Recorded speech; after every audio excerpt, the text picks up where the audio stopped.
The Duval Rundown is brought to you by Injury Care Centers. Same-day injury care, no ER lines. Now here's your host, Gus Logue. Good afternoon and welcome to episode 25 of Duval Rundown. My name is Gus Logue. Today I'm joined by Hays Carlyon to break down the Jacksonville Jaguars' Week 8 loss against the Green Bay Packers, as well as fallout from various injuries, especially from the wide receiver position. But before we get to our sit down with Hays, as we start every show, we're going to do a little bit of Jaguars trivia. Trevor Lawrence has 22 career lost fumbles, the most in franchise history. Who is tied with Lawrence for most lost fumbles in franchise history going into Sunday? Was it A, Mark Brunell, B, David Garrard, C, Blake Bortles, or D, Gardner Minshew? Hays, you got a guess for this one? I think it's David Garrard. You're right. It is David Garrard. They each had 21 going into Sunday. And then, of course, Lawrence had kind of the back-breaking turnover really late in the third quarter. It might have been the first play of the fourth quarter where he fumbled and got strip-sacked and let the Packers get the ball within their Jacksonville's own 5-yard line. So, Hays, I wanted to actually start this conversation with Trevor Lawrence and just about that back-breaking play. He also had an interception that led to another touchdown for Green Bay with short field. But at the same time, he had an awesome drive at the end of the game to tie it up with the throw to Evan Engram. And it felt like a classic Lawrence game where he had one or two back-breaking plays, but then he also had a bunch of incredible plays that kept the Jaguars in the game. And so where do you land in terms of, I don't really fault him for feeling like he had to put the superhero cape on and trying to kind of make something out of nothing versus, he needs to try to play as perfect as he can, even if there's no such thing as a perfect football game. Just number one goal needs to be minimize mistakes at all costs, even if they are losing in a football game and they didn't get their first down until halfway through the second quarter. So where do you lie in terms of the blame versus just understanding with Trevor Lawrence? Yeah, well, first off, Gus, I appreciate you having me on, and congratulations on 25 episodes. That's outstanding. Thank you. Yeah, pretty big. Yeah, that's awesome. I thought what he did at the end outweighed the interception and the fumble. The fumble obviously is a ghastly mistake. Can't happen. He's got to have better awareness of that. But he's been better about that this year. The interception, I'm not even sure was his fault. It'll be interesting to see if Doug or Press weigh in on that as the week goes on, if they're asked about it. But to me, what a quarterback does in the last 5 minutes of a game, that outweighs what's happened before. And for him to be able to be as dominant as he was on that final drive without Christian Kirk, Brian Thomas Jr., and Gabe Davis, I thought it really showed a lot. And, it's not like certainly the guys helped him make plays, obviously. But I didn't get the sense that it was like, well, guys are having to make one-handed stabs. I mean, the Ingram catch in the end zone was a great play. He outfought 3 defenders for the ball. But I didn't get the sense that Brenton Strange was making circus catches or Parker Washington. And then obviously Ingram made a great play. But Trevor also put it in a good spot for him to go and attack the ball. So, I thought that really spoke volumes about, I don't know that many starting quarterbacks in this league would handle that situation as well as Trevor did, to come back, tie the game, and ultimately have the defense let him down. So, yeah, he's by no means is he a perfect player, but I thought, being forced into that 2 tight end formation with all the attrition at receiver, I thought he handled it well, and it may even be something that obviously they're not going to get Christian Kirk back, but that may be a formation they want to lean a little heavily more into. Obviously, Philadelphia is going to be well-versed. The Packers may have been caught a little off guard by it, but I like that combination of Ingram and Brenton Strange. Absolutely. Yeah, I think Trevor was asked after the game if the loss of receivers via injury is going to change kind of the margin of error for him in the offense. And he said, no, not really, because the margin, or he didn't say that the margin's already thin, but that's kind of what I took away from it, is that even before the injuries happened in the first half, like the level of difficulty is really high up there for Trevor. but it's going to be even higher now. Even if he said that the margin of error hasn't changed, it absolutely has, having Parker Washington out there in place of Christian Kirk, who unfortunately broke his collarbone on Sunday and will be out for the season after sustaining a season-ending core injury last year. So definitely a tough break for Christian Kirk. And then Gabe Davis also left the game and didn't return with a shoulder injury that he's been dealing with for the whole season. And then Brian Thomas, on his touchdown catch in the middle of the North touchdown, he kind of landed on his chest awkwardly and was going to get an MRI yesterday. And so the expectation is for him to practice this week and potentially play on Sunday, but he's certainly banged up as well. And so what do you see? Again, for the point of the margin of error, we already saw how it increased on the final drive where the Jaguars were literally playing 2 tight ends, Brenton Strange and Evan Engram, in 3 wide receiver type plays and personnel packages and stuff like that. And so just who needs to step up the most, I guess I'll ask first, in the absence of potentially Gabe Davis, Christian Kirk, and Brian Thomas all this upcoming game, but really just for the whole season in general without Christian Kirk, who's going to – it obviously starts with Parker Washington. He's shown the ability to, show some comfort, some chemistry with Trevor, had a nice camp and was able to play last year as a rookie. I didn't think he played particularly well, but at least he got that experience. And obviously in training camp and OTAs, he was one of the real bright spots. So, I feel like he's ready to be given that chance. And so I have, a fair amount of confidence in Parker. Obviously there's going to be a drop off when you lose a player like Christian Kirk, but, hopefully it's not a massive void. And then beyond that, I think they'll have Gabe Davis. We'll see about Brian Thomas Jr. But I would think when you look at practice squad, Elijah Cooks is going to be the first guy elevated. You can't have Tim Jones running, 25 routes in a game. It just isn't going to work. And so, I would think Elijah Cooks gets called up, 3 career catches, so not much there, but at least he's got, a dynamic, athletic set of traits. So, and he's been here a while, should be pretty familiar with what they're going to ask him to do. So, yeah, I would think Elijah Cooks first, followed by, Trammell, who's got 6 career catches with the Rams, and then the rookie Josh Cephas. If worst case scenario unfolds and they don't have, we know they're not going to have Kirk, but if they don't have Thomas and Davis for Sunday's game, then I would think it would go in the order of Cooks, Trammell, and then Cephas. Yeah, I think that makes a lot of sense. Definitely worth shouting that out too. If Davis or Thomas is unable to go for Sunday, but even if they are and the team still wants to call someone up because of the loss of Kirk, definitely makes sense for an immediate short-term move to call someone up from the practice squad, and that would likely be Elijah Cooks, as you said, would be the first name considered. And then Parker Washington definitely deserves to be the first name considered in terms of the fallout of Kirk's injury, because Washington is definitely – he's kind of similar to Kirk in that he's a little bit siloed only in the slot, where you can put him out wide, but you shouldn't expect a lot of production from him. He's really best out of the slot due to his size. But the thing about Parker is that he's a much better contested catch player than you would expect for a player of his size and even of his kind of arm length. So he really has a lot of, fight and competitiveness, almost similar to like the same Julian Edelman cliche mold of slot receivers. But I definitely have a lot more confidence in Parker, especially compared to this time last year when Parker had to step up for Christian Kirk, because he did have such an impressive offseason that not only we saw as media members, but the whole football team saw.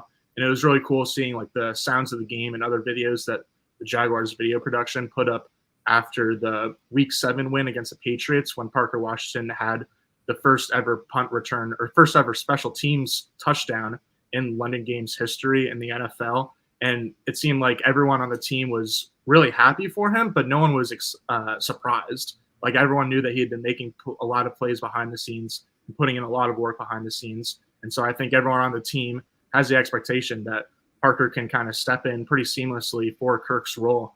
But honestly, more than Parker, it definitely makes sense on paper that, he's going to be the starting slot guy going forward. So he's going to, even if he's not going to replicate all of Kirk's production, he's going to get most of it. But I think Evan Engram is probably the biggest benefactor of this opportunity in front of him, because last season, Christian Kirk went down against the Cincinnati Bengals. And then the 11 games before Kirk went down, Ingram averaged 5.8 catches and 47 yards per game and didn't catch any touchdowns.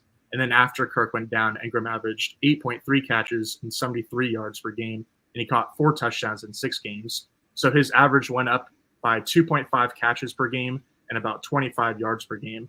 And I think that, again, on paper, it makes sense just to kind of plug and chug Parker Washington into Christian Kirk's slot. But I honestly think that Evan Engram and Christian Kirk are kind of similar players in terms of how they're deployed, because you want to be able to weaponize their straight line speed and their sure hands and their quickness out of breaks. And a lot of times you want to weaponize that against defenders who aren't used to covering, so linebackers or safeties or shoddy slot corners. And so I think that there's going to be a lot of opportunities now for Engram, as we already saw with his touchdown on Sunday after Kirk left. But I think Engram is probably going to stand out the most after this injury. Yeah, that's great insight and great numbers. And I would completely agree with you that Evan Ingram's getting ready to see his production elevate in Kirk's absence. Another thing that's really interesting with this, I mean, the team's 2-6, so I don't think it's unfair to, start peeking ahead a little bit. The other thing for Parker Washington is it sucks that Christian Kirk's hurt. We all love Christian Kirk. But now if you're Parker Washington, you've got a 9-game stretch here where you can show them, are you ready for a starting role in 25? And Christian Kirk's cap number is big enough that you've got to, as good of a guy as he is and as good of a player as he is and as close with Trevor as he is, you've got to start looking at that. And again, it seems like hopefully it'll be a new administration that's making these kind of decisions, and they're going to be making these decisions without any sentimentality involved in it.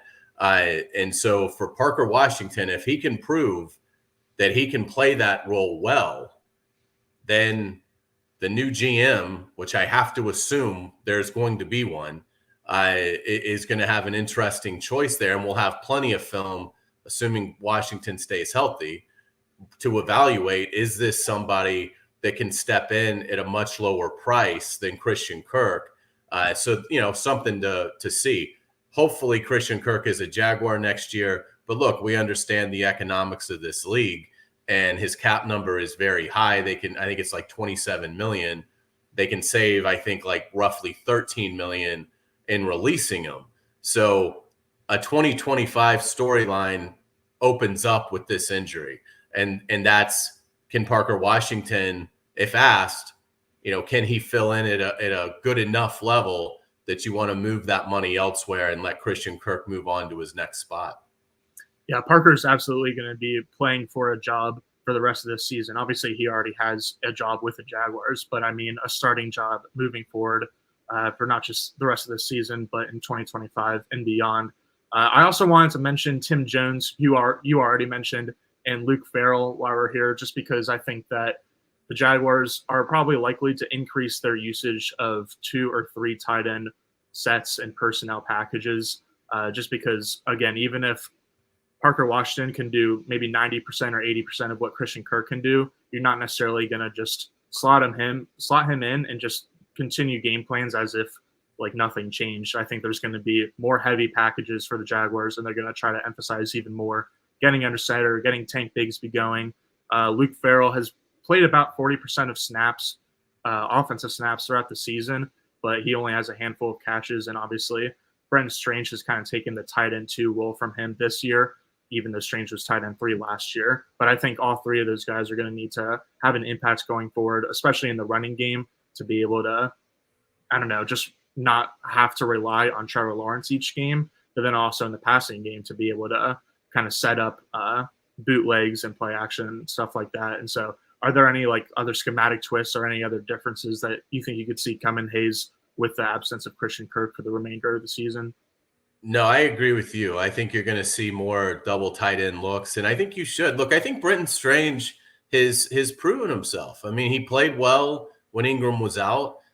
He came up big the other day. 5 catches, I think, is what he had, and certainly had a couple big ones on the drive to tie the game up. So again, he's another player. It's it's time to see a little bit more. And can he do a little bit more? He'll be going into his third year next year, and you'd like to start seeing, is he capable on a week in and week out basis of being a reliable weapon in the passing game? And again, that's not to supplement Evan Ingram, but certainly when you're in what I would call now dire straits at the receiver position, you gotta consider it.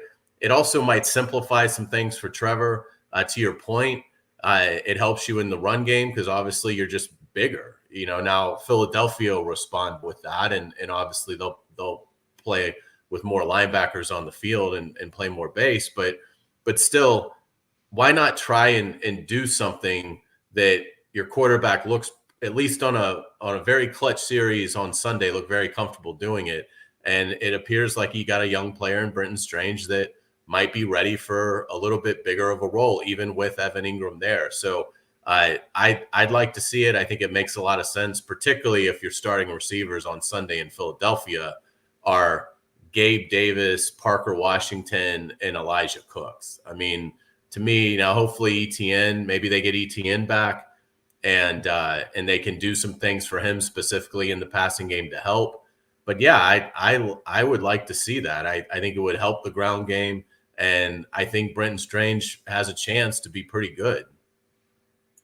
For sure. And then on Tim Jones, he is a wide receiver, but he almost feels like a tight end because he's kind of a core special teamer. He's more of a blocking receiver. But if anyone listens to Matt Harmon from Yahoo Sports, he's talked a lot in the past few months about having, what's his word for it?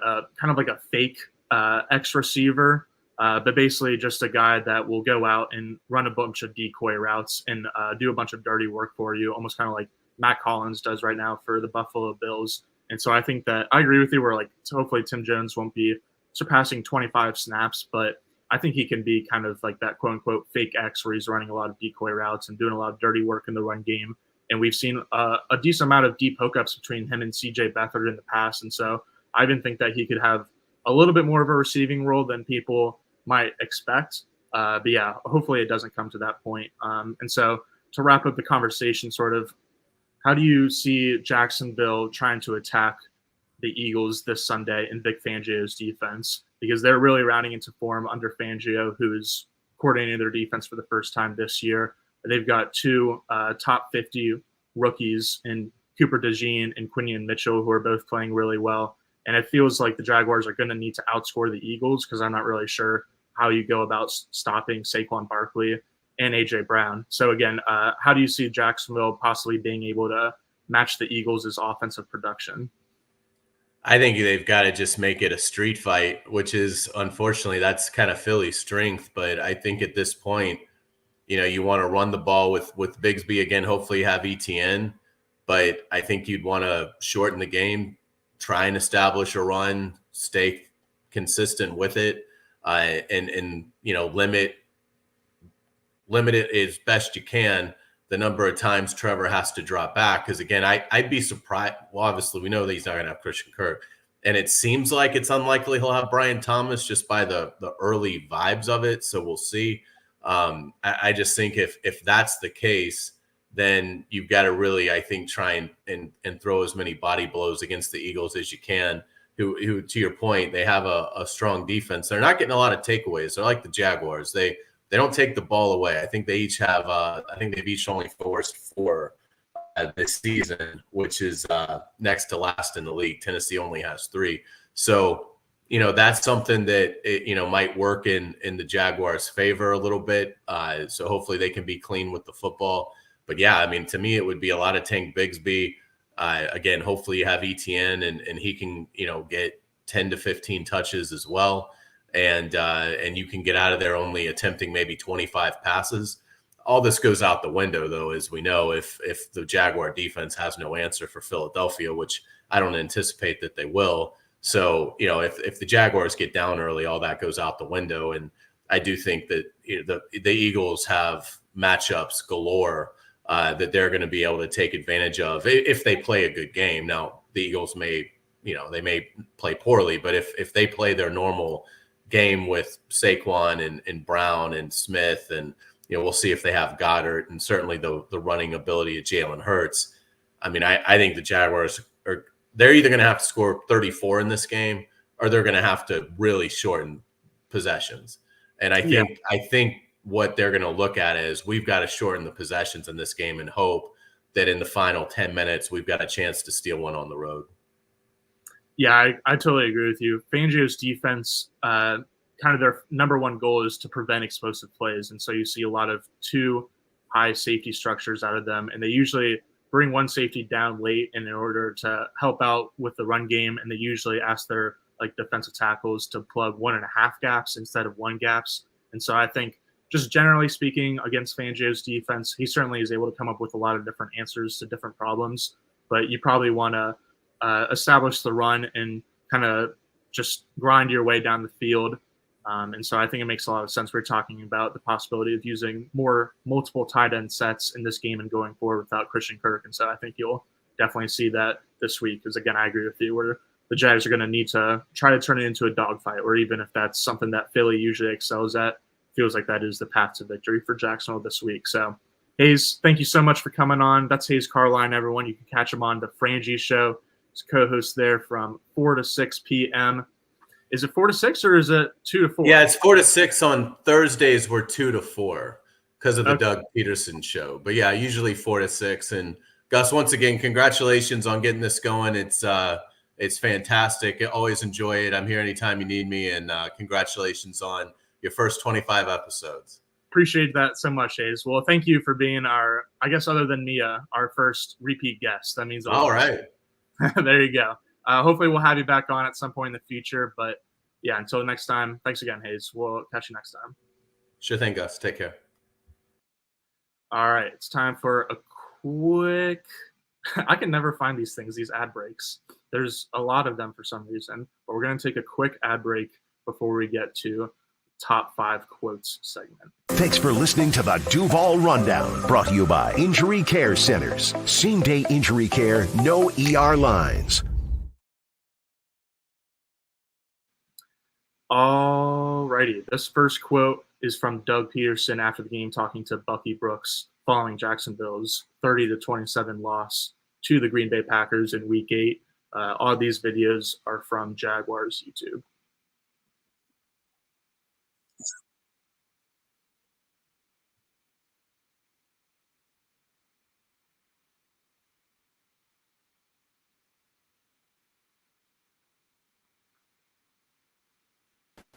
You know, we did some good things. Once we got on track offensively, defense kind of held their own. I mean, in the offense, we gave them a couple short fields there, which we can't do. But I think overall, you know, the way the guys stepped up and they kept fighting. I mean, that's really what we can look at. We did make some big plays. I know that touchdown to BT. We hit Christian a couple times, big plays. Another one to BT.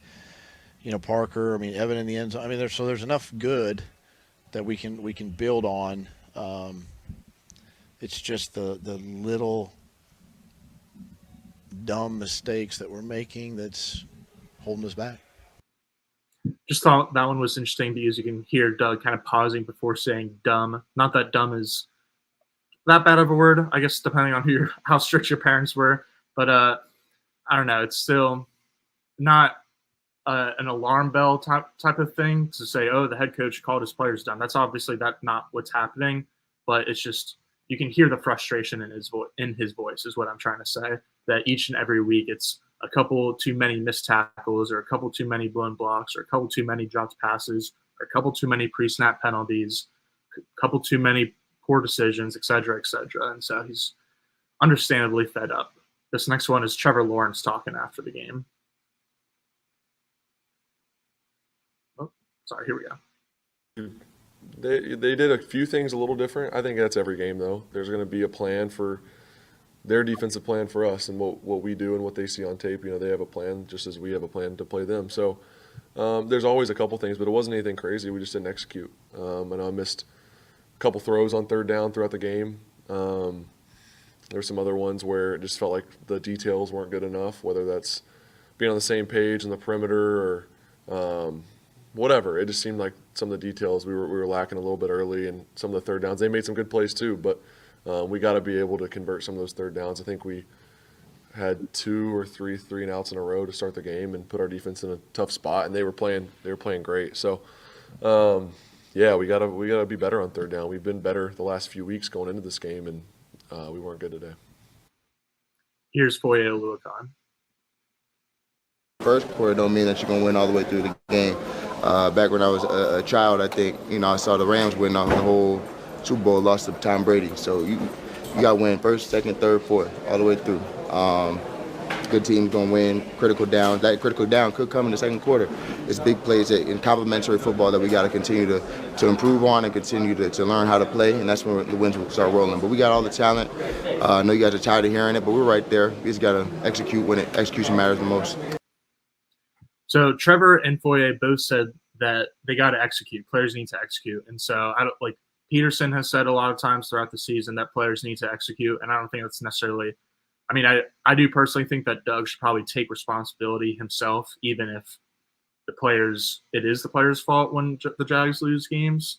But either way, Doug has said that players need to execute, and the players here are agreeing with him that the players need to execute. And then Lawrence and Oluokun both also brought up critical situations and third downs where they're not executing in those situations.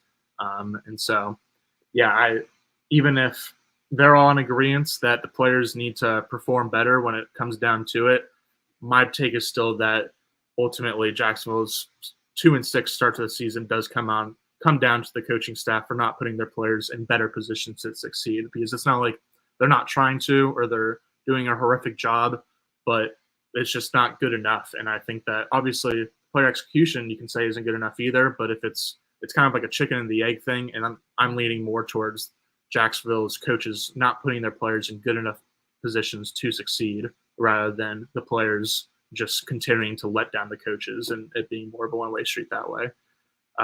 Number 2 quote comes from Evan Engram. This is actually kind of a lengthy one because he had 3 different responses to answers that I thought were interesting. They ran a great play on offense, that little sneak play. That gets everybody, so very unfortunate in that moment. But our guys fought. Our guys, we believe that we can win this game, and we were right there. So we're definitely trending up. And at this point, we got to fight for our legacy. What kind of legacy do we want to leave as individuals and for our team as a team? So, we can throw the record out at this point. What legacy are we going to leave on the field moving forward? And I think today gave us a good glimpse of what we can do. Still just got to finish, so got to keep moving forward. Christian, you have a good relationship, strong. How tough is it to see a guy go down like that? Yeah, it's just one of the best teammates I've ever had, ever been around. One of the smartest players I've been around.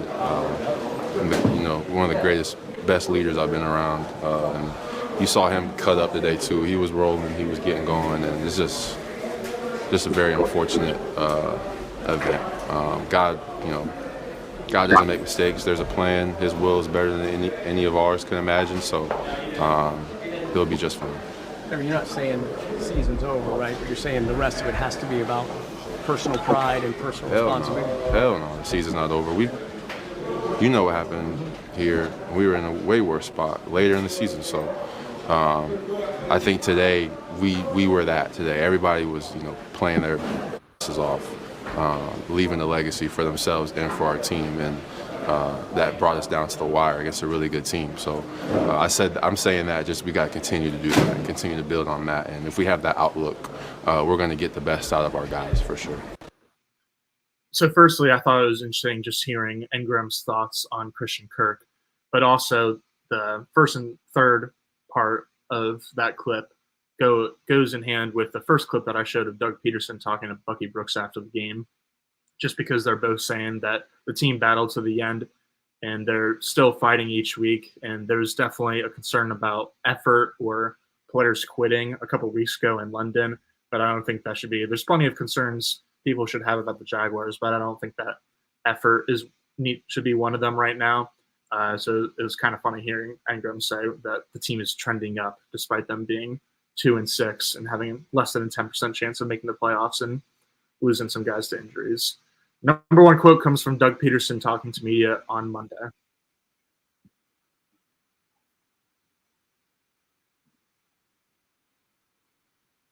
I would say it's a little of both right now. And look, bottom line is sometimes, and I'm not saying this is the case, but you don't want to do too much on the field, right? You don't want to take things into your own hands and think you got to do somebody else. Just ask you to do your job. Coaches coach, players play, all that, but just do your job, and we'll be fine. And when you see the good out there, that's what's happening. All 11 are playing as one. But sometimes there's, every now and then you get the one guy that, maybe he's out of his gap or does something a little bit different or forgot an assignment or something like that. And it hurts us. And those are the things we're trying to clean up. So I'll let that one segue us into chat therapy. Let me get the comments up. That quote reminded me of clips that I've played in the past on the show of Peterson talking about the identity of his team. And he said the most recent time, I believe, that he was asked about the team's identity, he said, well, identity is kind of found in wins and losses. If you lose, that's your identity. If you win, that's your identity, blah, blah, blah. And now he's throwing a bunch of different cliches out. This time it's do your job, which was kind of made famous by Bill Belichick during one of New England's later Super Bowl runs. I think it was the 2018 one. And he also says try to go 0-1 each week. He's also harping on cleaning up the little details. He also has told players it's all about just having fun. He's told players it's all about us. But it's like, what does that mean? What does us mean? What is the identity of your team? And I think it's important to figure out your identity before you start winning and losing, because if you find an identity when you're winning, it's like, okay, that's great and all, but that's kind of easy. Like winning fixes everything. And so that's kind of just like a non-answer where winning can't be your identity unless you're the Patriots or the Steelers or the Ravens or a franchise that has just proven to be a winner over decades of time. That's not a true identity. It's just being a winning organization unless you are a winning organization. But you got to have different things in terms of identity, whether it's like Dan Campbell in Detroit being kind of like the underdogs and no one believes in them, and they're kind of like the island misfit toys with Amon-Ra St. Brown, who's drafted pretty late, and Jared Goff, who's traded for Matt Stafford. And then there's other examples where scheme is kind of the identity, where Minnesota, Brian Flores always has a super aggressive scheme where he has a bunch of players up the line of scrimmage and is trying to dictate what the offense is doing and put the offense kind of in peril, as opposed to the other way around, which is usually what you see. And then Miami, it's speed, where the speed of Tyreek Hill and Jalen Waddle and Devon Achane and plenty of other players changes the way that the Dolphins are able to do things and execute certain concepts. And so that's their identity. For the McVay and the Shanahan systems, misdirection is their identity, because they use a ton of play action and motion and use different blocking angles to put defenders in conflict and just try to freeze guys, especially linebackers or players over the middle, and create easy openings for their star players. And so all these teams have identities that are important, because when they lose, they can go back to that. And Andy Reid, if his team starts losing, which they're not going to because it's the Chiefs and Patrick Mahomes, but if they start losing, he can say, okay, you know what? I've always been really good at scheming up tight ends and running backs and heavy personnel and getting mismatches for my tight ends and my running backs. So let me go back to that. Let me see what I can do to just churn yards out and get this offense going up and down the field, whether it's a running back screen or a 3 tight end set and you run leak to a tight end or whatever. And so again, identity is important to have before you start winning or losing, because when you start losing, it's good to have something to go back to and say, this is who we are. Let's just go back to it.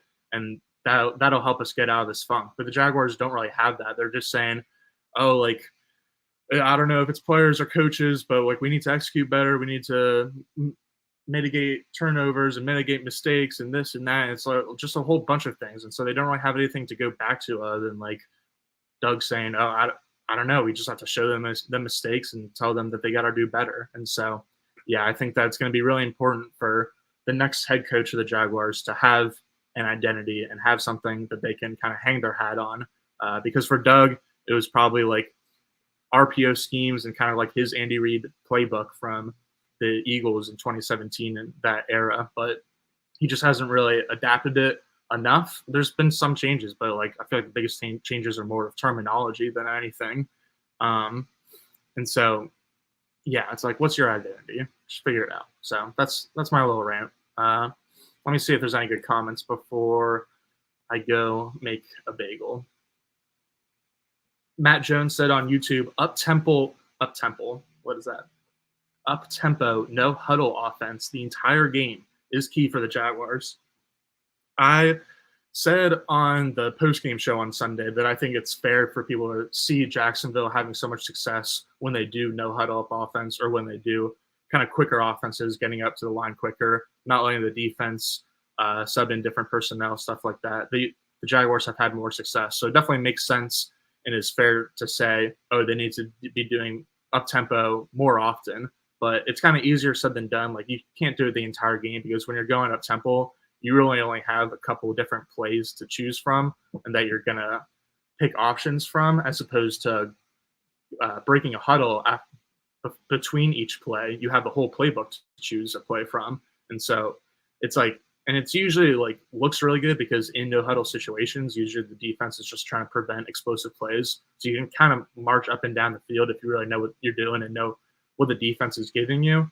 And so I don't think the up-tempo, no huddle makes sense for the entire game, but more often, I'll give you that.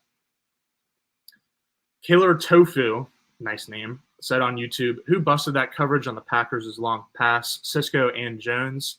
I didn't look at it super closely, but I believe it was Andre Cisco. He did trip on the play too, and actually, I think he either cramped up or had some kind of minor injury on the play.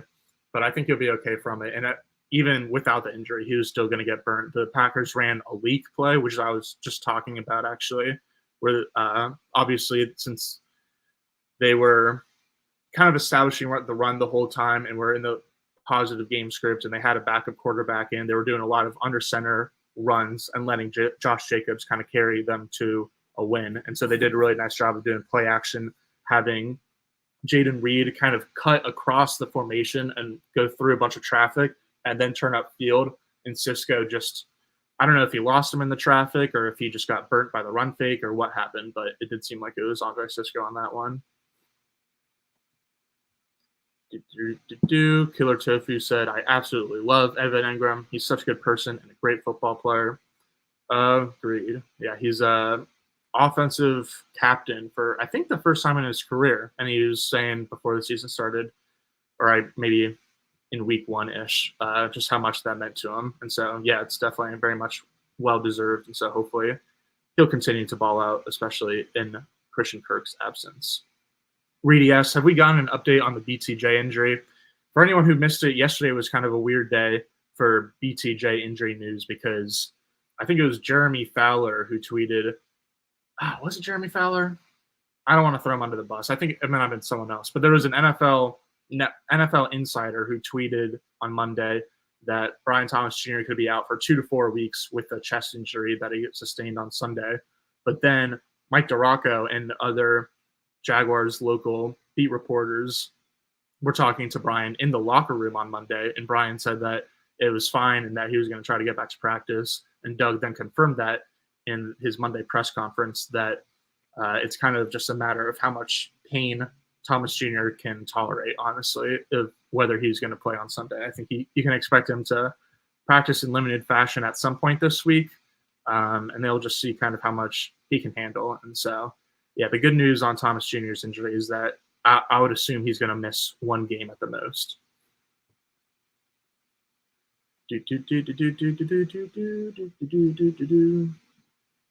Matt Jones said, Jaguars should have let the Packers wide receiver score, get the ball back to Trevor with 1 minute left, get a touchdown, 2-point conversion to win the game. Yeah, that's easier said than done, I think, when Jaden Reed catches that 51-yarder. I don't know. It's a lot easier for players to be like, oh, the opposing team is on the 1 yard line. They're a yard away from scoring, and we need to let them score so we can get the ball back. But like when there's a big 50-yard play that breaks out, because before that play happened, the Jaguars were in a solid position to just force a punt and then go out and win the game. And so I don't know. I feel like that's kind of asking a lot of players in real time to be like, oh, he just had a 50-yard catch, and now all of a sudden he's in the red zone. Let me just not tackle him. That's, just seems to be asking a lot.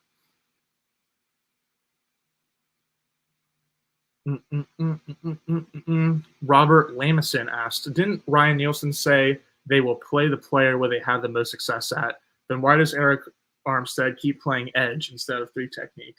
I think it's more of a Eric thing than a Ryan, aka Rick thing, because Armstead, I don't think it's really a well-kept secret at this point, but I guess I don't know if it was officially reported or not, but Armstead wanted to sign somewhere in free agency where he would be able to get pass rush opportunities from the edge, hypothetically.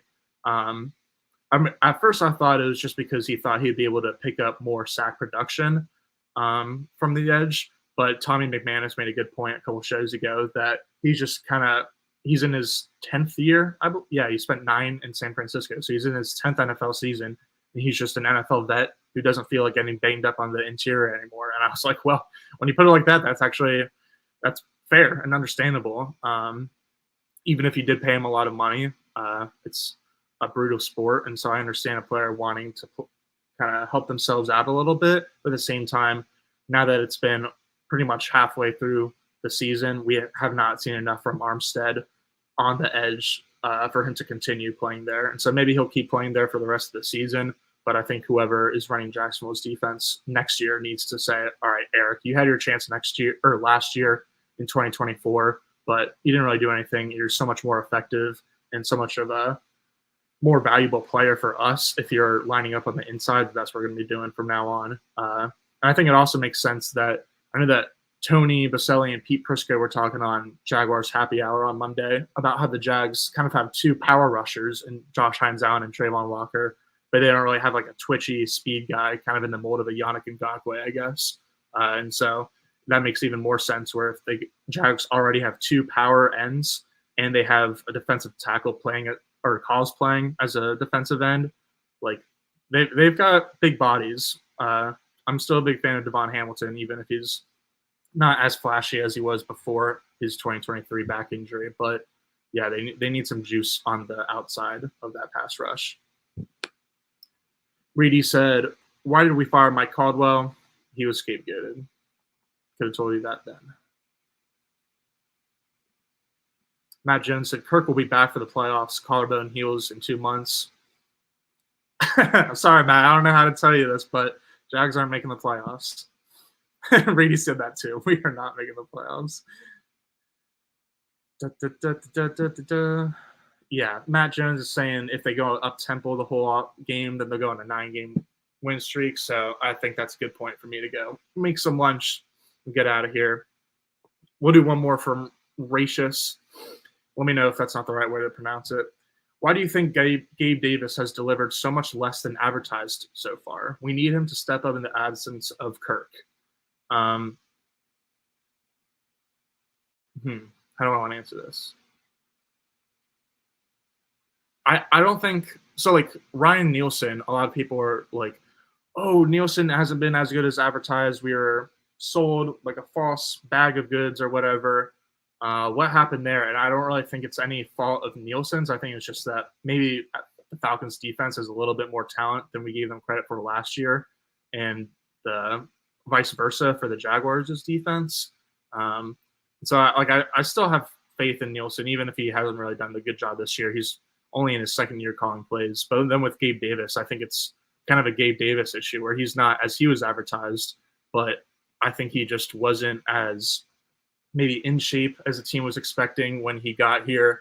Obviously, he hasn't been as productive as expected. I mean, not it's not like in Buffalo, he was like a crazy just amazing deep threat. Like, it was really just that he was running in straight lines, and if he could get behind the secondary, then Josh Allen had a big enough arm to find him. And that's kind of the same thing here, where like he's not getting deep at all unless like he's running in a straight line and like maybe there's a coverage bust or something. But from every double move and every other deep kind of route I've seen from him this year, he's never open. And like, so maybe he can be a little bit of a mid-range Mamba. I know I was hyping him up as like someone who could attack the middle of the field for Jacksonville, and I still think that could come to fruition. But he's been nicked up throughout the season with a shoulder injury. He was, I think, part of the reason he didn't come into Jacksonville's training camp as sharp as he might have been expected to is because he was still recovering from an injury last year. And so hopefully he'll get right, get healthy, and be that just veteran role guy that the Jaguars offense needs. Reedy said, why are we not doing chat therapy on Sundays? Just like the whole show is kind of chat therapy, where I guess that's a good point, though. I'll try to do chat therapies afterwards, because I was going to say I usually look for comments during the show while we have Mia and Tommy and Hacker on, but it is hard to kind of manage 4 people talking plus chat therapy and getting to your guys' comments. And so thanks for the note, Reedy. I'll try to get some more comments going forward on Sundays.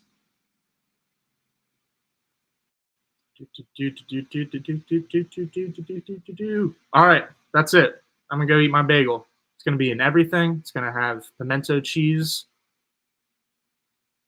Yeah, that's it. That'll do. All right. Thanks to everyone for joining. Goodbye, Reedy. Goodbye, viewers. Goodbye, listeners.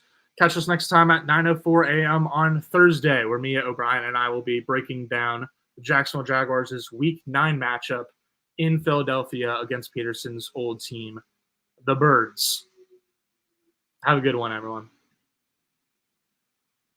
Where's my ad at? Where's my ad at? Where's my ad at? Where's my ad at? Where's my ad at? Where's my ad at? The Duval Rundown has been brought to you by Injury Care Centers. Your path to recovery starts here.